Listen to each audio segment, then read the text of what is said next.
moo tax rafetante njortu googu foog ñu bàyyinte ko xel bi ci des mooy di joxante ay baat yu am orma wuuteeg nit te amoo ci moom respect booy wax ak moom di wax ak moom ay baat yu kiis baat yoo xam ne boo ko waxee rek xol bi fupp loolu ku nite du ko def boroom xam-xam du ko def sunu borom sax bi mu yabalee yonti yàlla Moussa ci Firawna ak yonti yàlla Moussa yonti yàlla Haaruna ba mu leen fa yabalee da leen wax ne faqulaa lahu qawlan layyinan wax leen ak moom wax bu modéré ndax mu mën leen a dégg boo ko vexé rek dootu la déglu te da ngay sànq sa dëgg li mag ñi daan wax ne dëgg dañ koy wont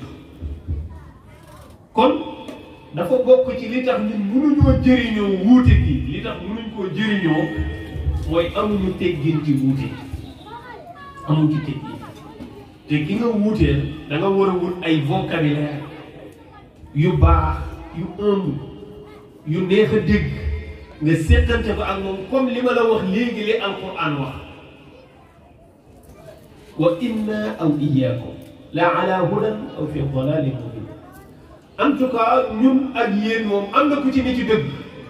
mais am na ku ci juum mais ñun bu ñu wutee danaa ne ñun ñoo ci dëgg yéen a jub loo xalaat moo jub loo xalaatul jubul nee na loolu mën na tax nit ki rëy ba pare jox na boppam